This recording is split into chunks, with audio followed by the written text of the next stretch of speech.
teaching drama. I originally trained in the UK, and that's where I began my career. I'm just going to also pass on to Amber and Sarah, who are also going to introduce themselves to you. They also work with me in the drama department. Amber? Hello everybody, thank you for attending this webinar today. My name is Amber Cocker. I'm also one of the 3 drama teachers that we have here at the secondary campus in Kuntong at Nord Anglia International School. I've been teaching in the UK for the last 5 years, been at Nord for 1 year, and then previously, before I did my teacher training in the UK, I was working in Shanghai in local schools for the last 3 years. And I was teaching English, but actually that's where I started to teach drama, and that's when my journey for international teaching began. I then moved back to the UK to get my PGC, and then moved back over to this side of the world. So I'm hoping that with my strategies and all my expertise that I've learned over the last few years, I'll be able to help you guys as well. Thank you. I'll just pass you on to my colleague, Sarah.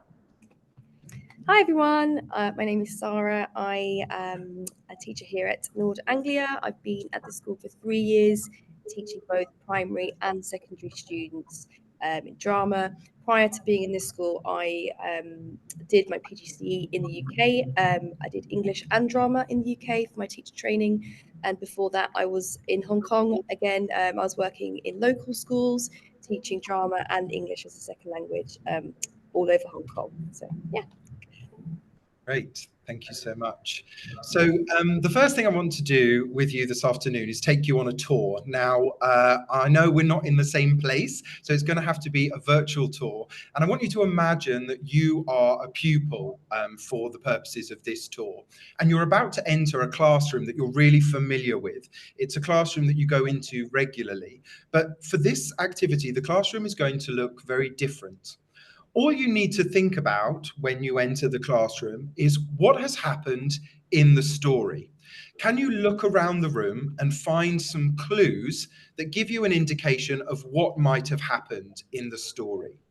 Can you look at any information and piece it together with some other information to help you decide what has happened? If you want a bit of an extra challenge, perhaps you can start to try and identify what some of the objects are in the room. And you might want to even try and link some of the themes that I've written at the bottom of the slide to some of those objects. The video or the tour is only about 30 seconds long, so I'll play the clip twice.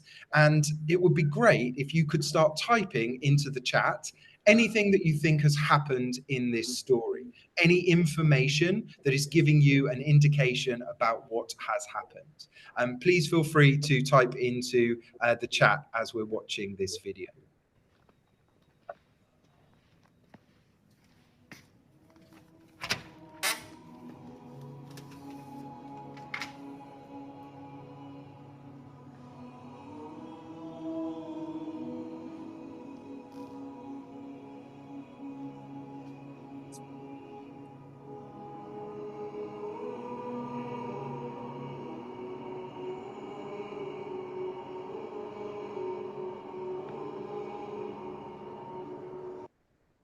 Okay, that's the end of the clip, really short.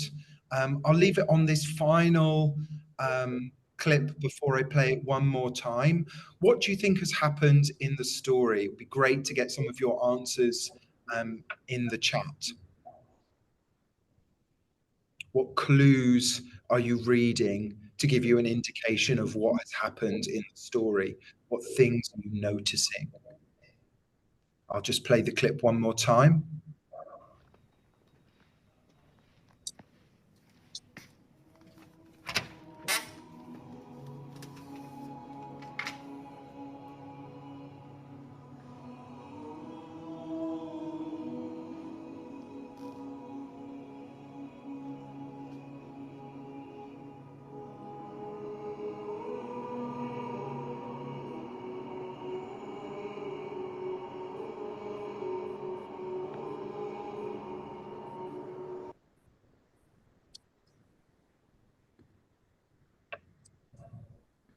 Okay, It looks like a crime scene. Thank you very much, Mariana, for kicking us off. It'd be great for you to tell us, what evidence are you using to say that it looks like a crime scene? Is there anything specific that you're noticing that makes it look like a crime scene? Noticing two dead bodies on the ground, so that serves as a good indicator of a crime scene, I would say. Good. Yeah, thank you very much. Is there anything about those objects that made you think, oh, they're definitely dead bodies? Good question. I didn't think that far. Well, they are in plastic bags or something. They're covered, so it doesn't look like they're resting or anything. The faces are covered, so usually it's done when people are dead. Yeah, great. Thank you very much. Great answer. We can't see the faces. The bodies look covered. Yeah, good. I'm just going to give a couple more seconds just to anybody, if anybody else wants to type anything into the chat, or of course, unmute yourself. Thank you so much for doing that, Mariana. We really appreciate it. Anything you want to say? I'm going to add another piece of evidence to this by giving you some quotes that come from a text, and they're going to help us maybe uncover what has happened in the story. I should shoot you, but I know that I won't. I'm not superstitious, the mother said.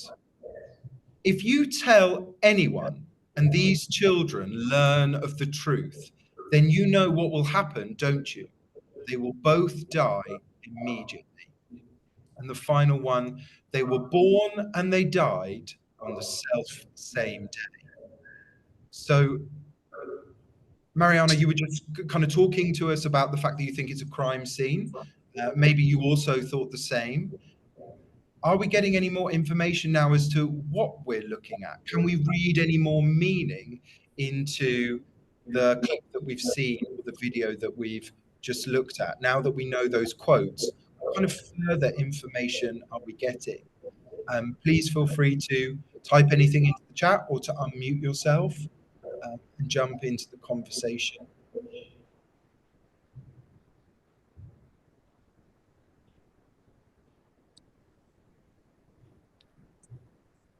Okay. There are, Hoyman has said, there are two mummies on the floor. They're wine glass. Religious ritual. Great. I like that reading for meaning there. A religious ritual, maybe linking the dead bodies that we saw at the end of the clip, and two glasses here that are on the table. I really like that. I wonder if that opinion has stayed the same or changed with any of these quotes that have been added into the mix, whether they've stayed, that idea of a ritual has stayed the same, or whether it's changed. Thank you very much for contributing. We really appreciate it.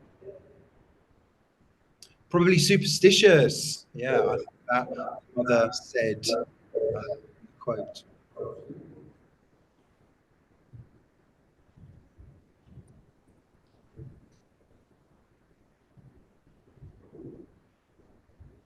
Mariana, I'm picking on you now because you were really brave. Thank you. Is there anything you could change or add, I should say, to your story? So you brought us to this crime scene idea to begin with. Any other evidence that you could use from these quotes that might help you shed a little more light onto what has happened? Yeah, I think maybe the woman on the left, well, the only woman in the video is the mother. And she is the one who dared to tell the truth about the two people who are dead, because she said she wasn't superstitious, but whatever happened there, I don't know. But she shared the truth regardless of what the other people in the back told her. And as a result, the two children, I guess, are dead now. Great. Okay, I'm loving this answer, maybe linking some of the characters that we can see in this too. That female figure being the mother, perhaps revealing something that has led to the death of these two people. Again, like we were saying before, maybe linking that to superstition. Great answer. Thank you so much for sharing. I'm going to provide you with one more piece of information. The story that we are exploring actually begins with a piece of narration. It begins with a narrator talking to the audience about what has happened. Sarah is very kindly going to read that narration for us, and I'd like you to listen and again to think about what other clues are we maybe getting about this story, about what we're actually exploring. Thank you, Sarah. So did you hear the story of the Johnston twins, as like each other as two new pins, of one womb born on the self-same day, how one was kept and one given away? And did you never hear how the Johnstons died, never knowing that they shared one name, till the day they died, when a mother cried, "My own dear sons lie slain"? And did you never hear of the mother so cruel, there's a stone in place of her heart? Then bring her on and come judge for yourselves how she came to play this part. Thank you so much. So that's the final piece of evidence that we've got. And now that we've seen all three, I wonder if anybody would like to make any final additions to their prediction. So just anything that you want to say about the story and what's happened. Oh, sorry, I've gone a bit too far.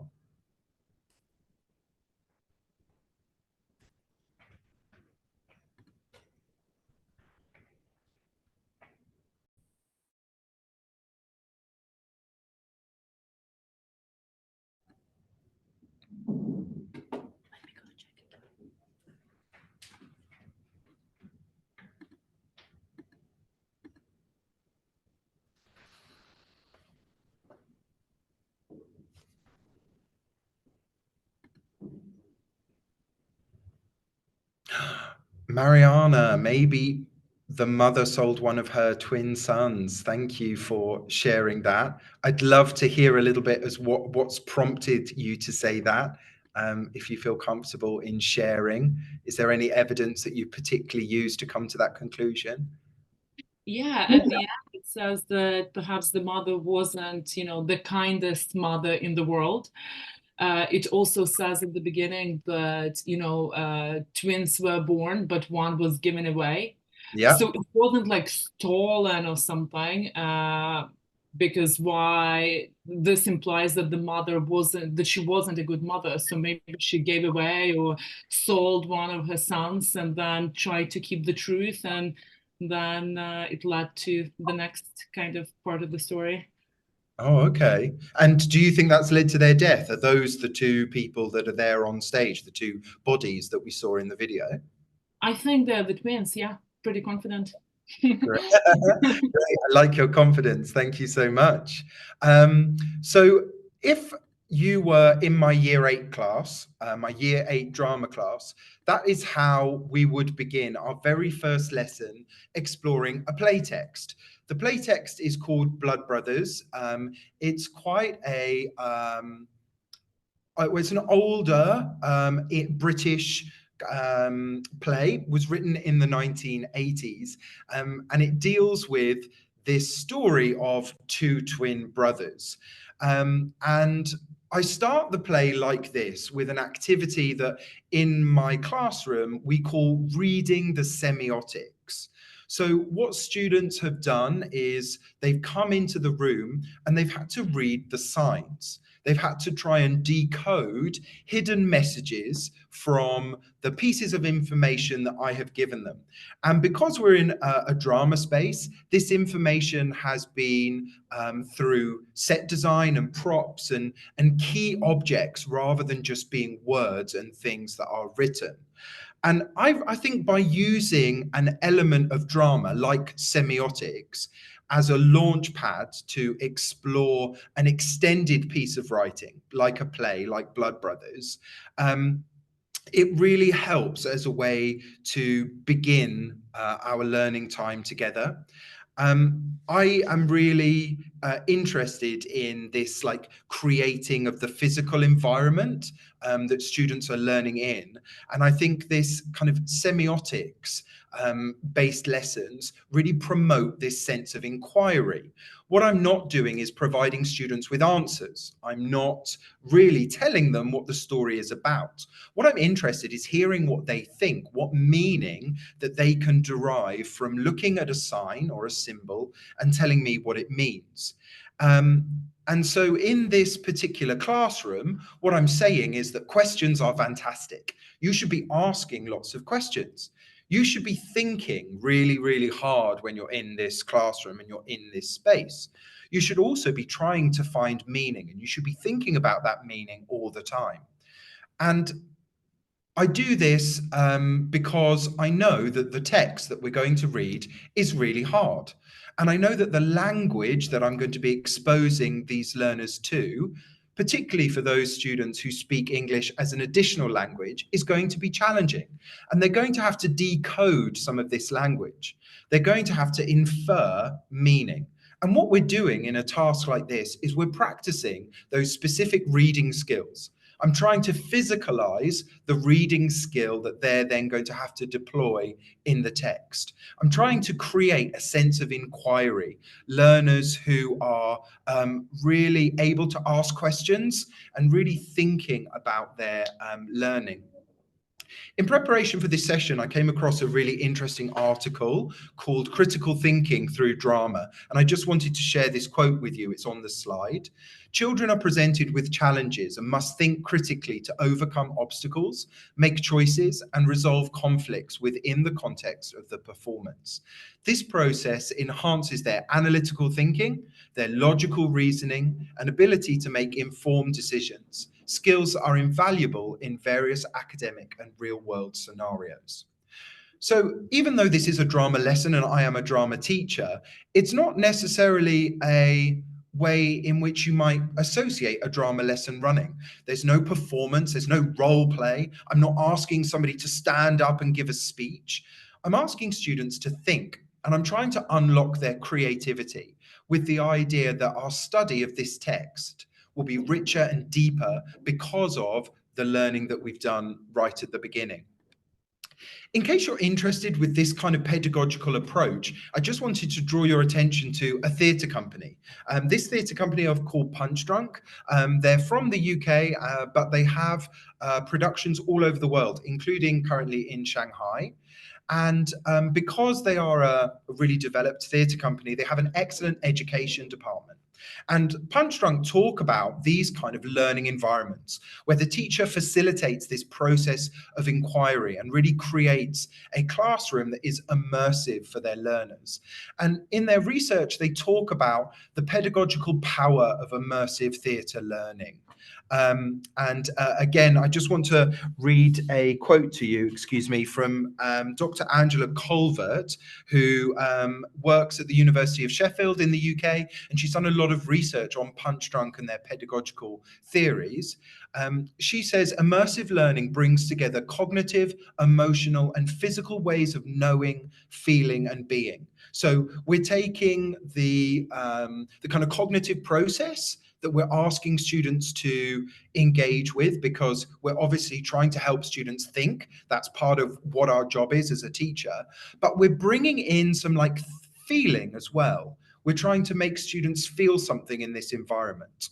I'm hoping that immersive lessons, like the one I just tried to guide you through, are playful, they're exploratory, they're shaped by the needs and interests of those who take part in the experience. They're participatory, they require you to participate, and they often try and have a sense of excitement that drives engagement and commitment to the learning experience.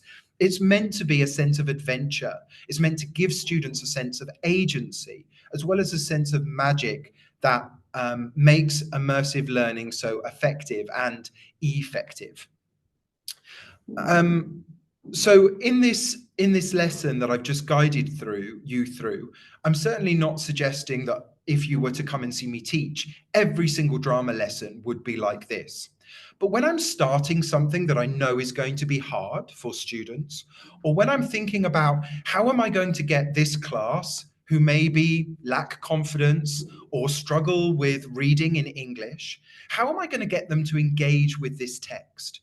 Well, thinking about that very first interaction, thinking about the immersive experience and trying to create signs and symbols for students to read meaning into can be a fantastic first step in learning. So there are many reasons why a teacher who's not a drama specialist might want to implement more drama into their delivery. And I've just been speaking about using drama as a tool for inquiry. I'm now going to defer to my colleagues who are going to speak about using drama as a tool for other things, for developing other skills, which you might want to try and develop in your learners in your classroom, perhaps because you notice a gap in this particular skill area, or because we feel, I know I'm speaking on behalf of Amber and Sarah here, but as drama specialists, we feel that all of these skills are absolutely vital for young people, and that when they leave our school, they really should have had the opportunity to craft and hone these skills. So Amber's going to talk about the benefits of using drama as a tool to develop confidence and empathy. And then Sarah is going to talk about the benefits of using drama to develop communication and creativity. So thank you, Amber. Please can I pass over to you to talk about confidence and empathy?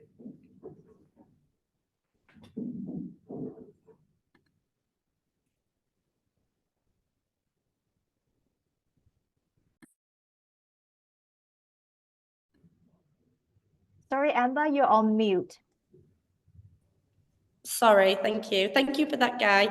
I'm here to speak to you about confidence and empathy within drama and why it's particularly important in the classroom, not only in drama, but also in other subjects as well. So I'm hoping that this can be related to your different expertise of subjects if you don't teach drama, but also if you teach other subjects as well, okay? I feel like with drama and building confidence, it really does build these skills for life within students. So it's not just preparing them to work with a text or to be a character or to interpret a text. It's about all of the other transferable skills that it gives to the students, such as collaboration, which is, you know, a skill needed for when you leave school, when you go into the wider world of work. It's about communication. It's about working with different people and listening skills as well. So all of these really important lifelong skills that we need to be able to cooperate within life and to be able to get into jobs is learned through drama. And this is where it starts, within the drama classrooms or within the classroom areas where you teach. And it's also looking at developing those public speaking skills. Now, since post-COVID, there's a lot of students that are generally quite shy, that might be quite passive in terms of answering questions. But this is where we come into place. This is where we as teachers believe in the students, and we give our knowledge and our expertise, and we believe in them that they can achieve these public speaking skills. So allowing them to practice with other people in front of a crowd and allowing them to make mistakes as well, okay? Because when they go to have job interviews, they will have to use these skills to be able to conversate with people as well. And it's also looking at the school holistically as well, okay? Making sure that students have the same opportunities in local schools as they do as international schools to study the subjects of drama and to have the experience to be creative, which then leads on to the cultural capital of the school and listening to other people's cultural experiences. They might not always be from the same country, they might not always share the same background. And I think drama allows students to offer their opinions and offer their viewpoints, but also challenge other people's viewpoints respectfully as well. And then looking at this as a whole that I mentioned before, that communication and that collaboration, which starts from a really young age, also still needs to be practiced all throughout middle school, through high school, through IBs, through adult life. It's something that's also evolving at the same time. And then also encouraging a real inclusive and diverse classroom. And I know that drama isn't for everybody, and I say that to my students. You know, it might be some students' worst nightmare to get up and perform in front of everybody, and it's not about exposing them on stage, it's about including everybody and creating this safe space for students, and making all students feel welcome. And that gradually comes within time and within confidence. And I often say this a lot to my students: confidence isn't something that you can buy, and it isn't something that you can just get like that. It's something that needs to be developed and it needs to be grown, but it needs to be done in a safe space and in a caring environment as well. When I was conducting some research, I found some really interesting literature from the EEF, from the Education Endowment Foundation, and it's about how drama in schools can really improve the understanding of students and themselves, and how the arts provide evidence of other benefits, including how the arts can support children's confidence and creativity as writers. So not just looking at drama in lessons, but creativity in writing in terms of English perhaps, or history when they have to provide essays, or critical thinking and challenging different viewpoints and perceptions. And also it's a way of really kind of inspiring your disengaged learners. It might be that actually all students aren't academically talented. It might be that they thrive in more practical settings. This is where they shine. And I think it's important that every student has the opportunity to be able to add value to the classroom and to be able to shine in what they do. So I want us to look at the why. Why do we teach drama in schools? Why do we teach it around the world? Why is it a subject that's so still important on the curriculum? And it was really interesting when I was looking and researching this, and I felt really inspired as a drama teacher. So I'm just going to share that knowledge and that information with you. Looking at the National Arts Council, and this is all research and evidence that is backing up why drama is so important within the classroom. Students who have arts-rich experiences in school do better across the board academically, and they also become more active and engaged citizens, voting, volunteering, and generally participating at higher rates than their peers. So making them and shaping them into confident learners that they can contribute positively towards society when they've left school and to the wider world as well, okay? Creating well-rounded citizens is the aim that we want them to do. We don't want them to be, or they can be, Hollywood superstars, but it's about shaping them as individuals and making them well-rounded citizens as well. Drama allows pupils and their teachers to encourage diversity, inclusion, tolerance, and acceptance, as well as exploring the perspectives and experiences of cultures from around the world. That's from the Arts Council England. So students being accepting and being interested in not just their own culture, but other cultures as well, giving them a more open mind about how the world works and different global topics. And then lastly, a piece of information from the University of Texas. Theatre exposes children to the concept of positive risk-taking, which also helps build creativity and confidence. And I think this one is my favourite because I think students should be encouraged to take risks, and I don't think that they should be punished if they fail at something. I think they're encouraged to make mistakes because this is where they can learn and this is where they can grow. And I think within drama, lots of mistakes can be made because it's about that risk taking and it's about learning and growing from those mistakes as well.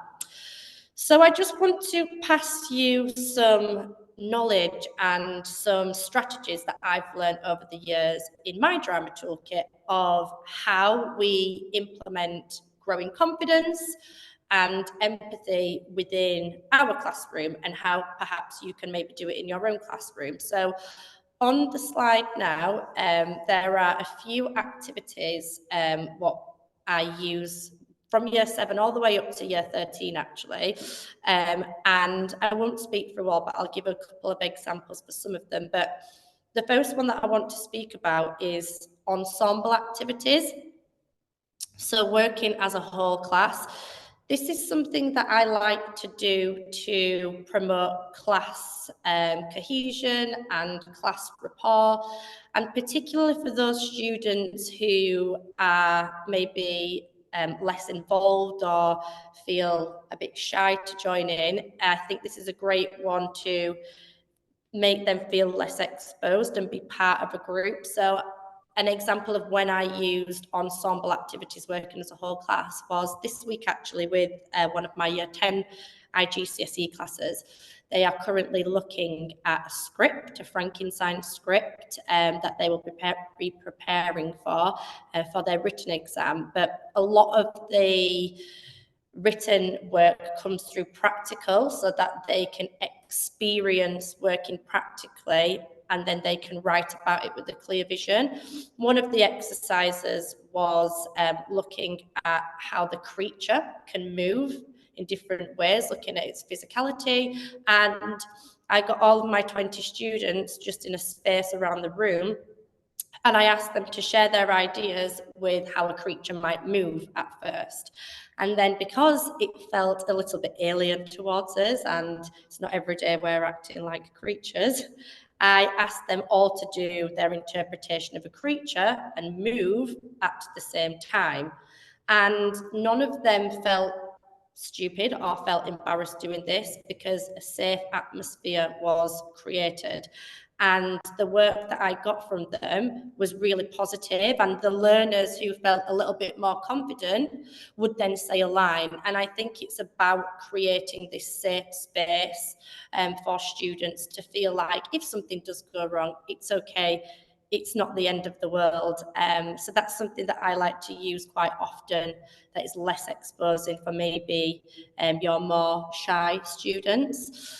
Also, when looking at new texts, a lot of the time we will role play new characters where students have the opportunity and freedom to unlock their creativity and be a character that they wouldn't necessarily play.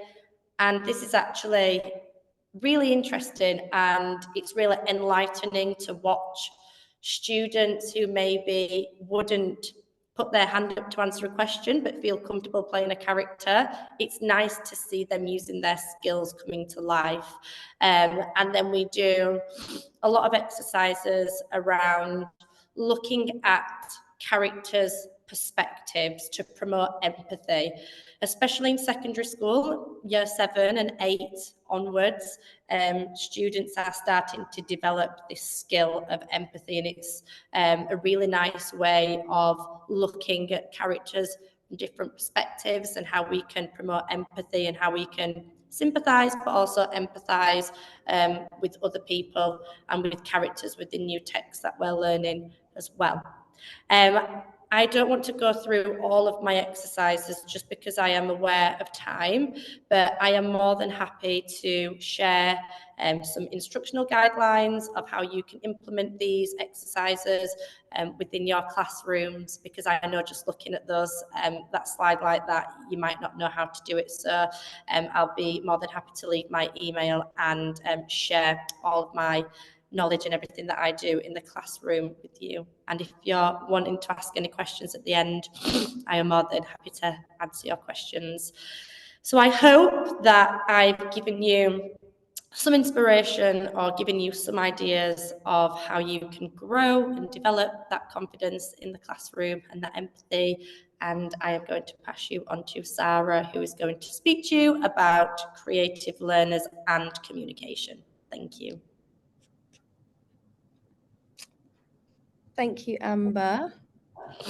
Hi everyone. I am going to talk a little bit about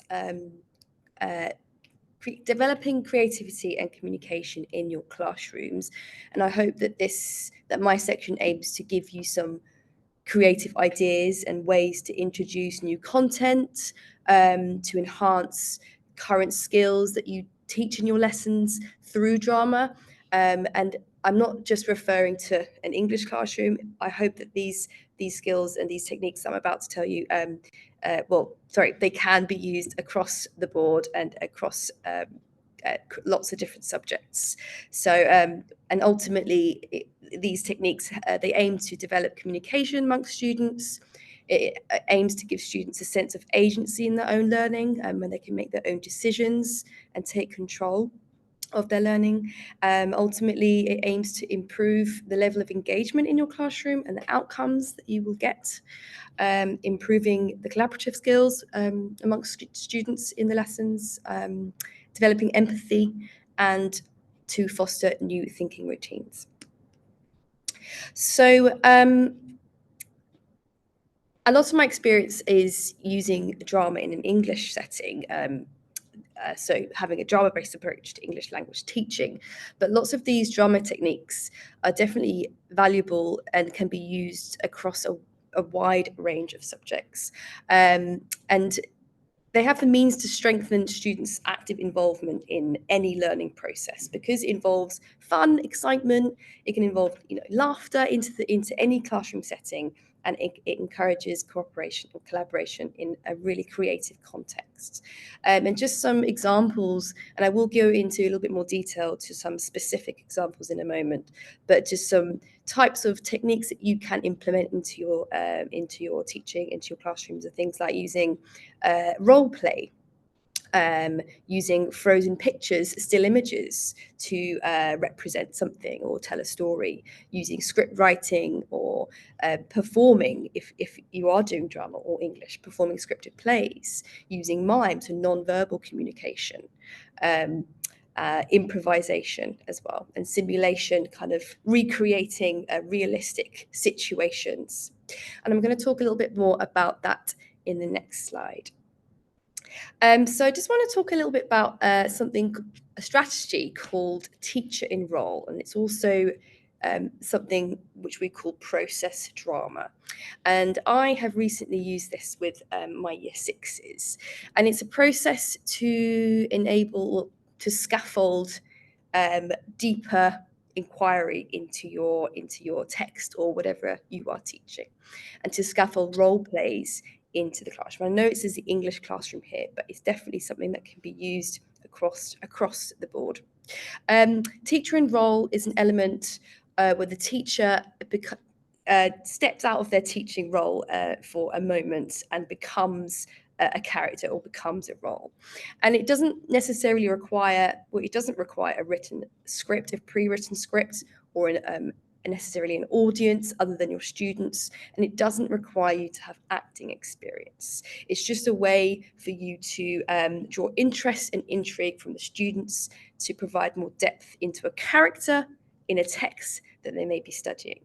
And to do this is simply, you just need to perhaps think about using some props that you could use to indicate when you are perhaps taking on this role of a character. For example, putting on a hat or wearing some kind of prop or accessory in that moment when you become this character.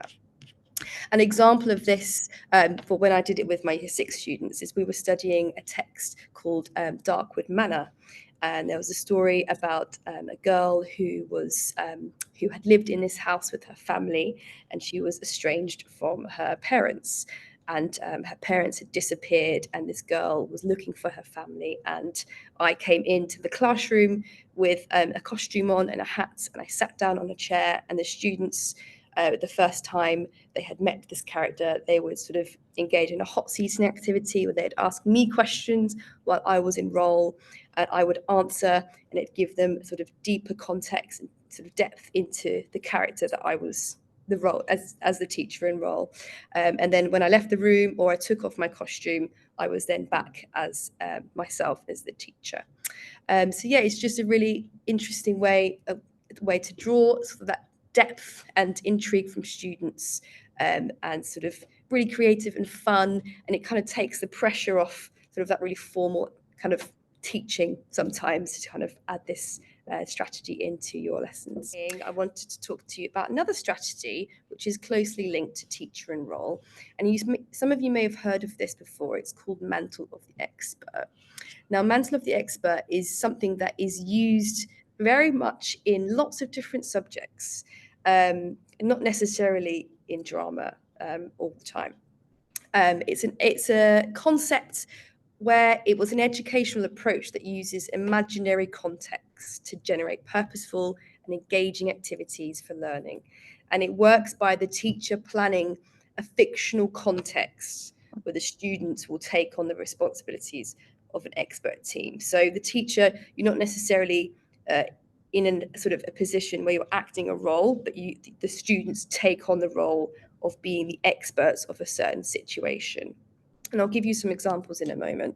But the purpose of this is that it boosts students' confidence and engagement, and it kind of gives them a sense of their own ownership of their learning, where they can sort of control perhaps where it goes and control the drama and sort of the situation that you have set up for them.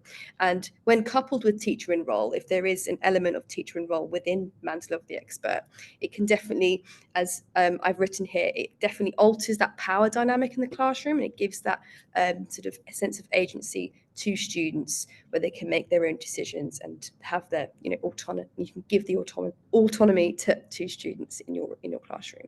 So an example I want to talk to you a little bit about is something that I have done before, and it's really interesting.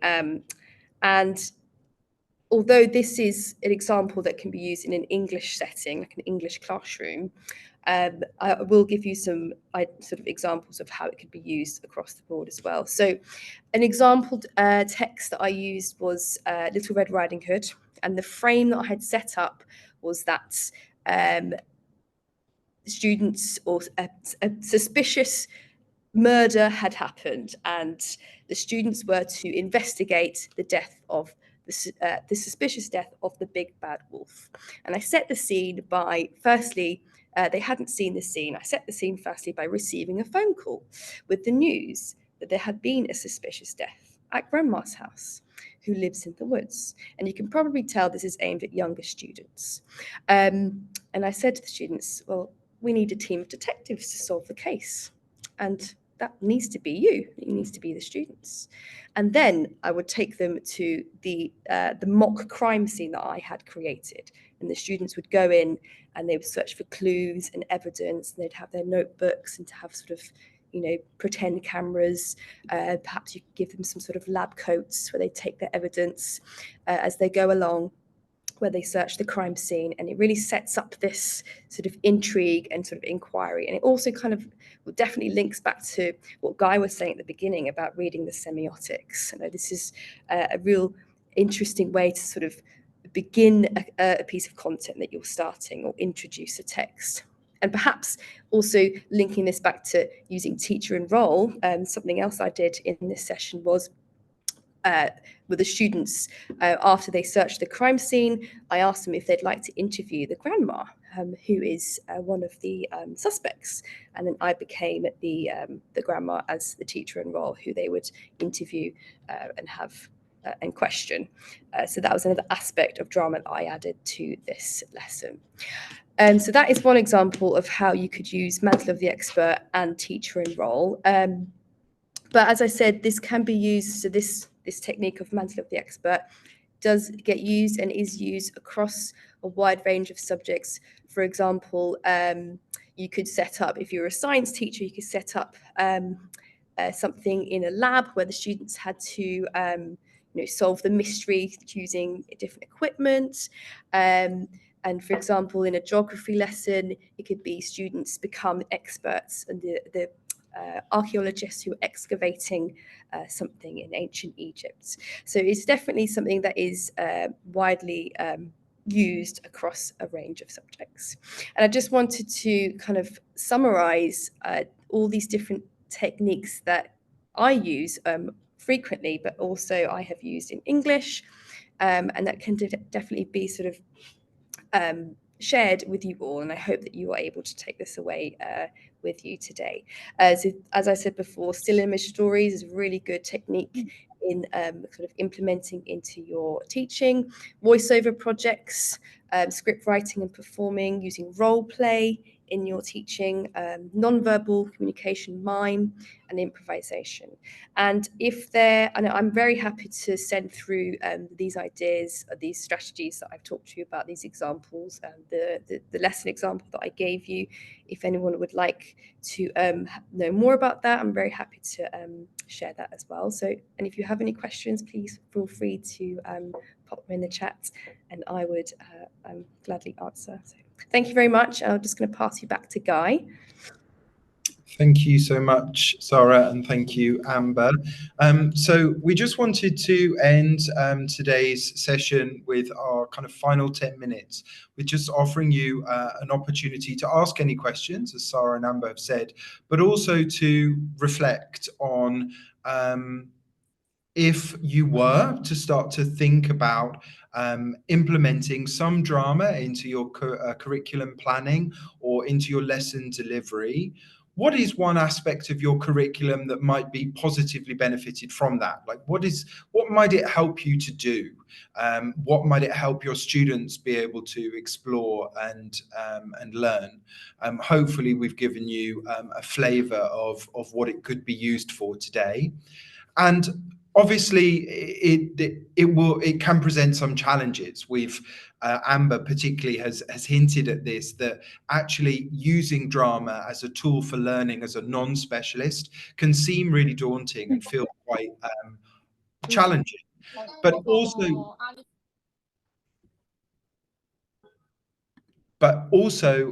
we might think that there's some challenges within your environments too. What might be the challenges in embedding an element of drama into your curriculum? And obviously, most importantly, have we got any ideas for how we might overcome those challenges? What might be things that we could do to try and make sure that we're taking positive steps to overcome them? Please feel free to use the chat to answer one or more of these questions. It would be lovely if we can just have this final 5 minutes or so as reflection, if there's anything that anybody wants to reflect upon or ask. I think one of the biggest challenges for many of our partner schools and Chatteris with public schools, right? So is the students' English proficiency. So our tutors don't speak Cantonese, but they support public schools here in Hong Kong. And they often struggle with setting up, any drama kind of performances, because students' English proficiency very often is quite low. So very often local staff is in charge of all the kind of logistics, and our tutors only support with like line rehearsals and things like that. However, I've seen quite a few tutors successfully incorporating elements of drama in the English speaking lessons, even with very low proficiency students, but mainly focusing on games and activities that don't rely too much on language production, but that rely more on body language and kind of playing with voice and things like that. And, if you have a few students who are perhaps a little bit more confident, then maybe they could be the narrators, or they could be the ones, contributing a little bit more. But very often in a public school setting, you work with very mixed ability classes, and there may be some students who actually would really struggle with, for example, that first activity that you used to introduce the workshop. However, I'm sure some would love it, but when we work with larger classes, we really try to cater to the student diversity. So I would say that's the biggest challenge. Like, how do you use some of these amazing ideas, but how do you adapt them to such diverse student proficiencies in one class? Yeah, I think I really think that's a fantastic question. Mariana, and I think that you've already spoken about some of the resolutions there, which is great, in that thinking about non-verbal communication as a way of starting any drama exploration when we're working with a language where perhaps there is not a huge proficiency within the class is definitely a great entry point. But just talking about that lesson specifically that I started with, that I tried to guide you through the opening of. When I've taught that lesson with a class with a large proportion of speakers, second language speakers or EAL learners, I, for example, given students a word printed out on a piece of paper, and I've asked them to put it down somewhere where they think that word should exist. So they've learned a key word there in the lesson. They can tell me now, oh, I've learned the word death, or I've learned the word love, or family, or betrayal. And I've categorized those words based on where I'm trying to stretch or challenge that individual student. And then that word I've made sure it's been important to the story. So it's important to the next lesson that they know this. And then maybe I'll remember the word that I've given to them. So then I can come back to them to the next lesson and be like, oh, you had this word. Can you remember what that word meant? And kind of going back to what Amber was talking about in her lessons, I think when it comes to EAL learners in drama and we're teaching in English, that idea of small steps, positive praise, and just being able to make incremental gains, because everybody has the potential to be able to contribute, I think, in some way. And I think those non-verbal ways are fantastic, but also using drama as a tool to help build vocabulary for students to practice language speaking, to generate a better understanding of how phrases are constructed in English. I think these are all useful tools. It's just finding that balance with like confidence. But I get that that's a big challenge, and I'm sure many colleagues have that. Amazing. Thank you for kind of sharing how you would adapt that lead-in activity to mixed proficiency or kind of lower proficiency classes. And especially when working with secondary school students, very often they're mature enough to understand the context and the story. They just don't have the vocabulary to express their ideas. And I really appreciate what you said, just giving them, let's say, cut out words or something, because they can comprehend the story and they have ideas as well. They just can't necessarily produce sentences, but allowing them to simply kind of like match the words or the objects to what they see in the room, I think would be an excellent way to adapt it to low proficiency students. Amazing. Thank you very much.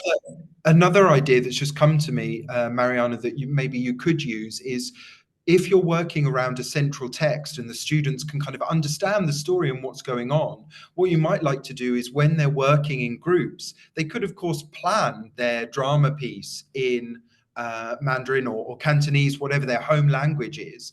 But then you ask them to turn that into, as Sarah and Amber were talking about, a frozen picture. So there's no language actually in their performance. They're just using their bodies to communicate that. And then maybe you as the facilitator can use English to help them understand what they are actually representing. But their planning has happened in their home language. And I think as international school educators, we're becoming better at trying to utilize home languages in lessons, and to not like shy away from drama lessons where students might need to do their planning for the performance in their home language, so that they're feeling more comfortable when they get up onto the stage and they're going to perform. And if they've got a more physical output rather than a verbal, maybe that planning can also happen in a language that's more comfortable for their mode of working. Absolutely, that's a great idea. And again, if you have that one confident student, they can act as the leader on behalf of their team and share back or report back to the class or to the teacher. Thank you very much for sharing all of these ideas. I've definitely learned a lot today. Absolutely, no problem. Thank you so much. So thank you for joining us for our session. I'll stay on the call a little bit longer after our time to just answer any further questions. If anybody wanted to ask anything specifically, I've also included my email address in this PowerPoint, but I'll also include my colleagues as well, Amber and Sarah. If there's anything specific that you would like to ask us or any resources that we can share with you, we'd be happy to support you in whatever way we can. We're real advocates of using drama as a tool to benefit learning outcomes for young people. And if there's anything that we can do to help you to take that risk, to bridge that gap, and to really think creatively about your delivery, we'd love to do it. I just wanted to end with a quote from somebody called Lorraine Douglas. She's part of an association called National Drama, which are a professional organisation in the UK that represent drama teachers and drama educators. If you're ever looking for more research, the kinds that Amber, Sarah and I have talked about today, or if you're looking for a publication that's going to help you towards some further reading on drama in education, this is a really great organisation to work with.